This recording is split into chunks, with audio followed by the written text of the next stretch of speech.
I'm growing a different variety of edible seed every day for 100 days. Today is day 54, and today I'm planting arugula, also known as rocket. Gardening Perth Western Australia had guessed that yesterday's video was going to be cabbage. And so today, at the end of this video, I'll show you what I plant in honor of his good guess.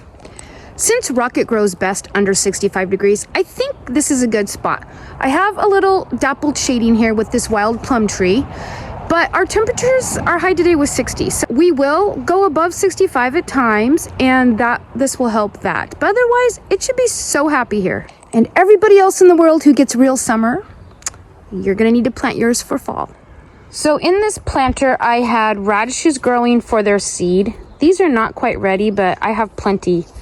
When you open a radish seed pod, each one has a little tiny cute radish seed inside. Oh, I lost it. I will definitely be removing the slugs. So I'll collect these pods that have fallen off of the plant, pick the others. These aren't quite ready, but I'm just gonna pick them anyway and look at them. They're not quite fully brown, but they were getting there. Like that one. That one is ready to plant.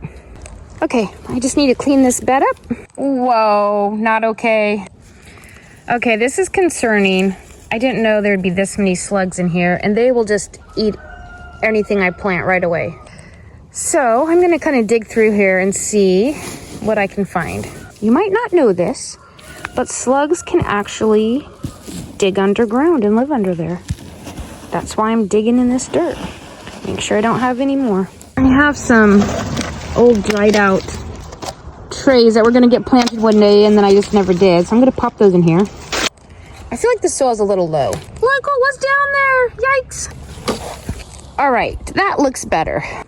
I always have some fertilizer tea brewing, so that's what this is. And I'm just gonna dump a little in my bucket with another slug. This is really strong. I probably put too much in here. I'm gonna go dilute it with water. It's necessary to amend the soil with something when you replant in a pot or raised bed or whatever. Eventually whatever was in there is going to use up all of the nutrients that were there. So I'm just going to give the soil a good watering with some pretty rich compost tea. My watering can is way out in the garden.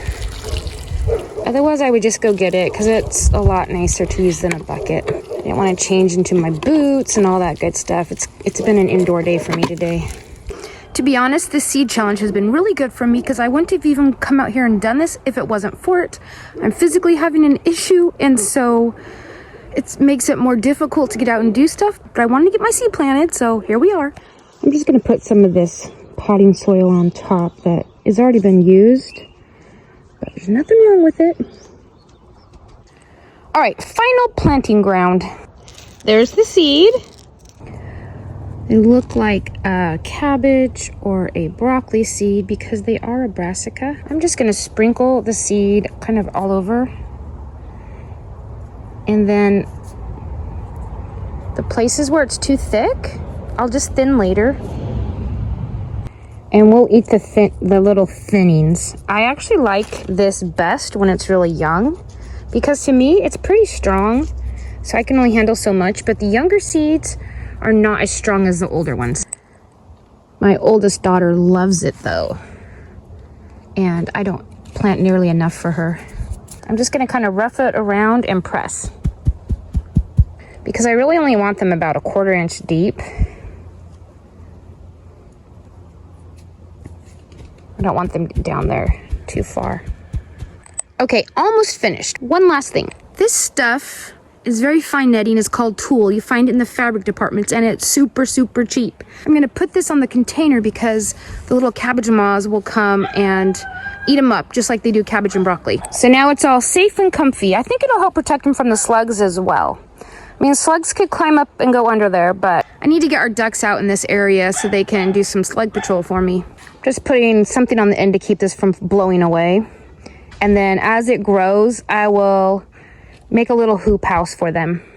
Gardening Perth Western Australia seed is going to go right under this overgrown area with the lilac. The lilac belongs to my daughter, and I'm going to just place the seed right below it. some pak choi cabbage. In Australia right now, they're in the dead of winter, and he's been planting tons of cold hardy seeds. The seed that he planted, I don't remember the name of it, but it's an Asian green. This is the closest thing I had to it. I even went to the store to look for the same seed.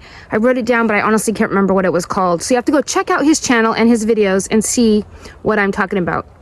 He shows you like he's been planting daily seeds for a long time. He's got this very cool calendar set up and everything. And his channel will be linked in the description below so you can check him out. I'm just gonna dig this up a little bit to loosen the soil. And then and I'll plant a few pak choi down here. They are one of my favorite greens. They're so good. I love the stems. They're so juicy and they grow so fast. But even in our cool summer temps, it'll likely blow pretty quickly. So I won't let it get really large before I pick it and eat it. I'm gonna put a couple in here.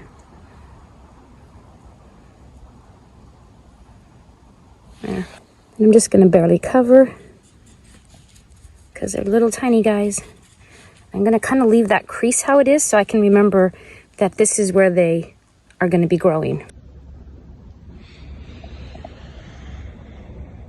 If you have a guess of what I might plant tomorrow, go ahead and put it in the comments below and we'll see if you're right.